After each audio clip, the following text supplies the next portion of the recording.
কথা বলছি বাংলা সাহিত্যের অনন্য এক কবি জীবনানন্দ দাশকে নিয়ে। তাকে বলা হয় রূপসী বাংলার কবি। তার কবিতায় ফুটে উঠেছে বাংলার প্রকৃতি, মানুষের নিঃসঙ্গতা, জীবনের গভীর বেদনা ও মায়াময় সৌন্দর্য। তিনি ১৮৯৯ সালে বরিশালে জন্মগ্রহণ করেছিলেন। ছোটবেলা থেকেই সাহিত্যপ্রেমী মানুষটি পড়াশোনা করেছেন কলকাতা বিশ্ববিদ্যালয়ে। শিক্ষকতা ও সম্পাদনার কাজে যুক্ত থাকলেও তার মন সবসময় কবিতার মধ্যে নিবেদিত ছিল।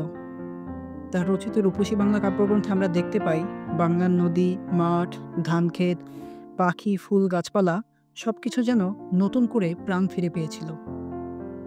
যেন তিনি শুধু একজন কবি নন, বাংলার মাটির গন্ধমাখা এক চিত্রকর তিনি। তার কবিতায় আমরা দেখতে পাই স্বপ্ন ও বাস্তবের মেলবন্ধন, আমরা দেখতে পাই সময়ের এক নিঃশব্দ আর্তনাদ।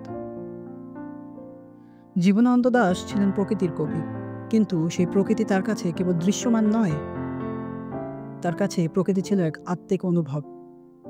তার কবিতায় আমরা দেখি হারানো সময়ের প্রতি আকুলতা, নিঃসঙ্গতার ব্যথা, আবার জীবনের প্রতি গভীর ভালোবাসা। তিনি আধুনিক বাংলা কবিতায় নতুন ছন্দ, নতুন ভাষা, নতুন দৃষ্টিভঙ্গি এনে দিয়েছিলেন। তার অন্য বিখ্যাত কাব্যগ্রন্থের মধ্যে যেমন বনলতা সেন, সাতটি তারার তিমির, বেলা অবেলা কালবেলা। বনলতা সেন কবিতায় তিনি যেন এক ক্লান্ত মানুষের মুখে শান্তির প্রতীক হয়ে উঠেছিলেন। তিনি বলেছেন, হাজার বছর ধরে আমি পথ হাঁটিতেছি পৃথিবীর পথে, সিংহল সমুদ্র থেকে নিশীথের অন্ধকারে মালয় সাগরে। তার এই চিরন্তন কাব্যভাষা আজও পাঠকের হৃদয়ে অনুরণিত হয়।